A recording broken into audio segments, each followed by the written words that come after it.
शहर के बीचों बीच बसा एक पुराना हवेलीनुमा होटल शिवांगी पैलेस अपनी भव्यता और रहस्यमय कहानियों के लिए मशहूर था। इस होटल में शादी की पार्टियां अक्सर होती थी, लेकिन कुछ अनकहे किस्से इसे डरावना बनाते थे। इस बार यहां रिया और आदित्य की शादी होने जा रही थी। रिया, जो एक आधुनिक लड़की थी, अंधविश्वास और भूत प्रेत की कहानियों पर यकीन नहीं करती थी। शादी की रस्में पूरी होने के बाद रात को जब सभी मेहमान अपने अपने कमरों में सोने चले गए, तो रिया अपने कमरे में अकेली तैयार हो रही थी।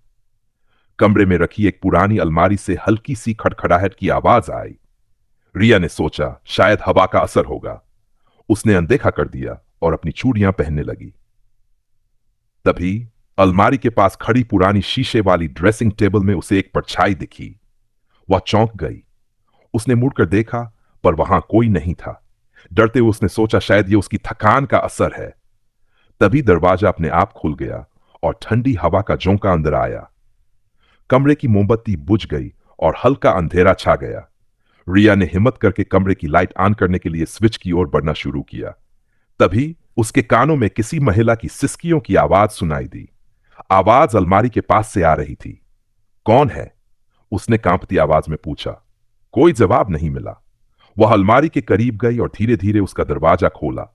अंदर एक खूबसूरत लाल जोड़े में सजी दुल्हन की तस्वीर थी, लेकिन वह तस्वीर अजीब थी। दुल्हन की आंखें इतनी असली लग रही थीं, मानो वह तस्वीर से उसे घूर रही हो। तभी तस्वीर में दुल्हन के होठ हिलने लगे और उसने कहा, तुमने मेरा स्थान ले लिया है, अब बारी तुम्हारी है। रिया डर के मारे चीख पड़ी। वह तुरंत दरवाजा बंद करने लगी, लेकिन दरवाजा खुद ब खुद बंद हो गया। पूरे कमरे में एक अजीब सी खुशबू फैल गई, जो धीरे धीरे सरांध में बदल गई।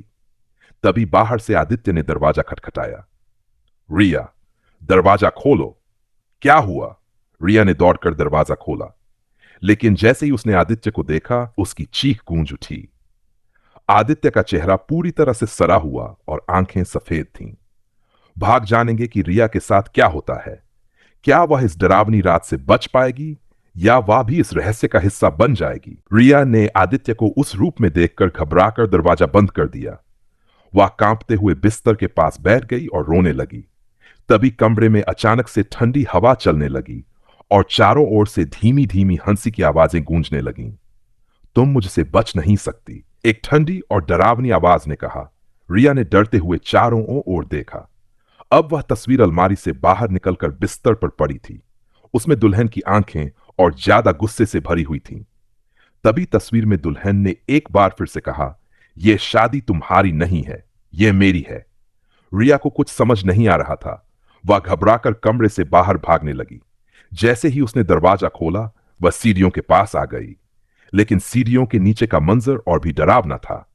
होटल का पूरा हॉल खून से भरा हुआ लग रहा था और हर ओर अजीब अजीब आकृतियां चलती हुई नजर आ रही थीं। उसे समझ में नहीं आ रहा था कि वह क्या करे। तभी पीछे से किसी ने उसका कंधा पकड़ा। वह पलटी तो आदित्य बिल्कुल सामान्य दिख रहा था। रिया, क्या हो गया? तुम इतनी घबराई हुई क्यों हो? आदित्य ने पूछा। रिया को यकीन नहीं हुआ। तुम तो... वह कुछ बोल नहीं पाई। आदित्य ने उसे समझाने की कोशिश की, लेकिन तभी रिया ने देखा कि आदित्य के पैरों के पास खून के निशान बन रहे हैं। उसने आदित्य से दूर हटने की कोशिश की, लेकिन आदित्य ने उसे पकड़ लिया। यह जगह तुम्हें नहीं छोड़ेगी रिया, यह शादी अब तुम्हारी नहीं है। आदित्य की आवाज अचानक से बदल गई। रिया ने अपनी पूरी ताकत लगाकर खुद को छुड़ाया और भागते हुए होटल के मुख्य हॉल में आ गई। वहां उसे होटल का मैनेजर खड़ा दिखा। मैडम, क्या हुआ? उसने पूछा। रिया ने सब कुछ मैनेजर को बताया। मैनेजर का चेहरा डर और चिंता से भर गया। उसने रिया को पास की कुर्सी पर बिठाया और कहा, आपको यहां आने से पहले यह जगह छोड़ देनी चाहिए थी। इस होटल का एक पुराना राज है। क्या राज? रिया ने हिम्मत जुटाकर पूछा। मैनेजर ने कहना शुरू किया, 50 साल पहले यहां एक शादी हो रही थी। दुल्हन बेहद खूबसूरत थी, लेकिन उसकी शादी जबरदस्ती कराई जा रही थी। वह उस रात भागने की कोशिश कर रही थी, लेकिन किसी ने उसे पकड़ लिया। अगले दिन उसकी लाश होटल की अलमारी में मिली। उसकी आत्मा अभी इस जगह को छोड़कर नहीं गई है। वह हर दुल्हन को अपना शिकार बनाती है।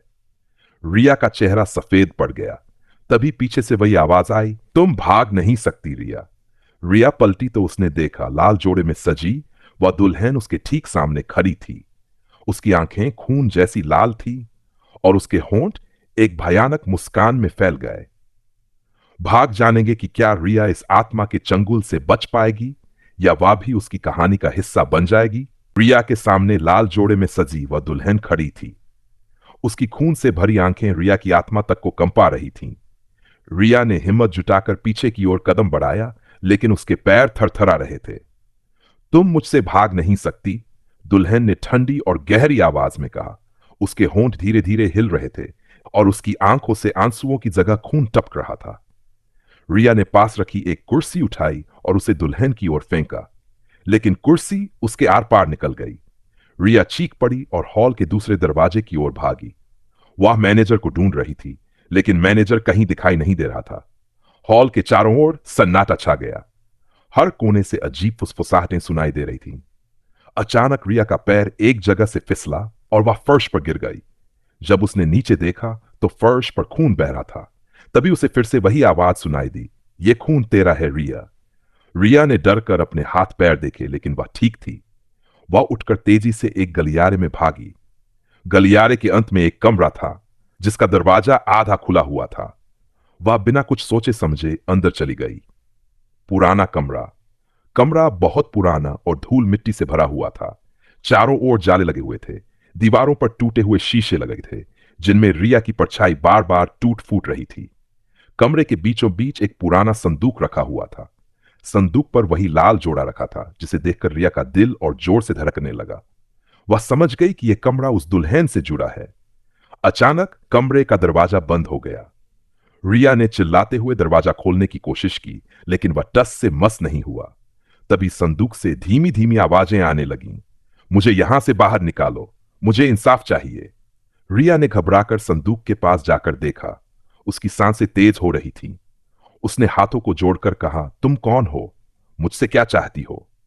संदूक से वही आवाज आई, मैं एक बार फिर दुल्हन बनूंगी, लेकिन इस बार अपनी मौत का बदला लेने के लिए। रिया कांपते हुए पीछे हटने लगी। तभी संदूक अपने आप खुल गया। अंदर से लाल रोशनी निकली और उसी दुल्हन की आत्मा बाहर आ गई। वह हवा में तैरते हुए रिया के करीब आई।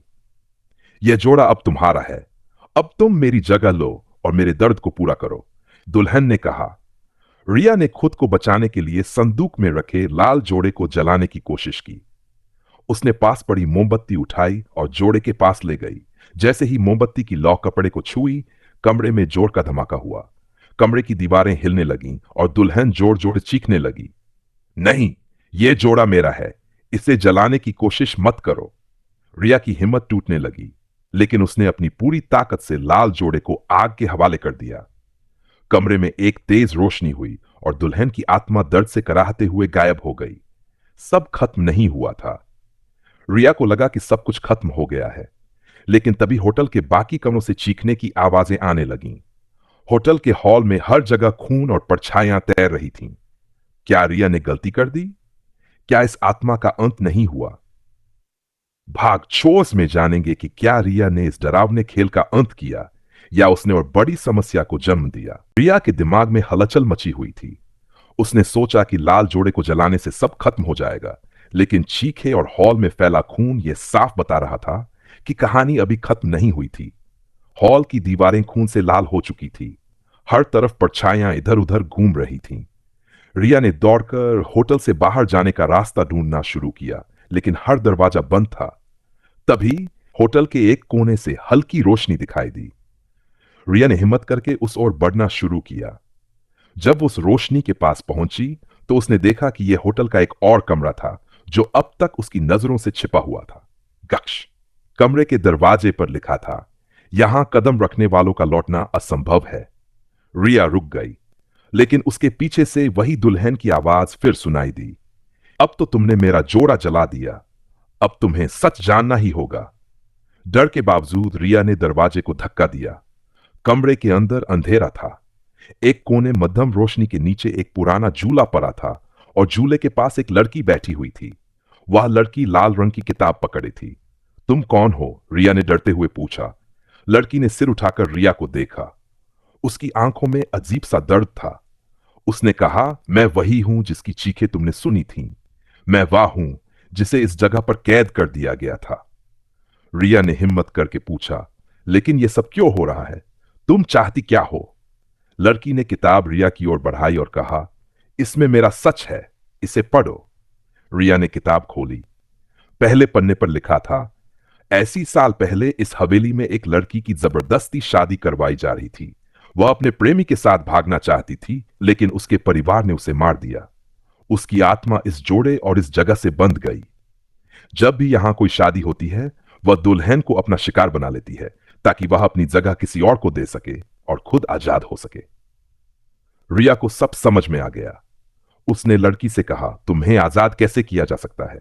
लड़की ने कहा, जो तुमने किया वह गलत था। जोड़े को जलाने से यह हवेली और आत्माएं और ज्यादा गुस्से में आ गई हैं। अब सिर्फ एक रास्ता है, तुम्हें मेरी शादी पूरी करनी होगी। क्या? यह कैसे हो सकता है? रिया चौंक गई। लड़की ने कहा, यह मेरी अंतिम इच्छा है। अगर तुमने मेरी शादी पूरी नहीं की तो यह हवेली तुम्हें कभी नहीं छोड़ेगी। अंतिम शर्त रिया को समझ नहीं आ रहा था कि क्या करे, लेकिन उसके पास कोई और रास्ता नहीं था। लड़की ने कहा, मेरे प्रेमी की आत्मा इसी हवेली में कहीं छिपी है। उसे ढूंढो और हमारी शादी पूरी करो, तभी इस प्रकोप का अंत होगा। रिया ने फैसला किया कि वह इस भयानक खेल को खत्म करेगी। उसने लड़की से पूछा, तुम्हारा प्रेमी कहां मिलेगा? लड़की ने इशारा करते हुए कहा, हवेली के नीचे एक तहखाना है, वहां वह मेरी राह देख रहा है। रिया ने डरते हुए तहखाने की ओर बढ़ना शुरू किया। हर कदम पर उसे लगता था कि कोई उसकी परछाई का पीछा कर रहा है। भाग्य में जानेंगे कि क्या रिया तहखाने में लड़की के प्रेमी को ढूंढ पाएगी और क्या वह इस प्रकोप को खत्म करने में सफल होगी।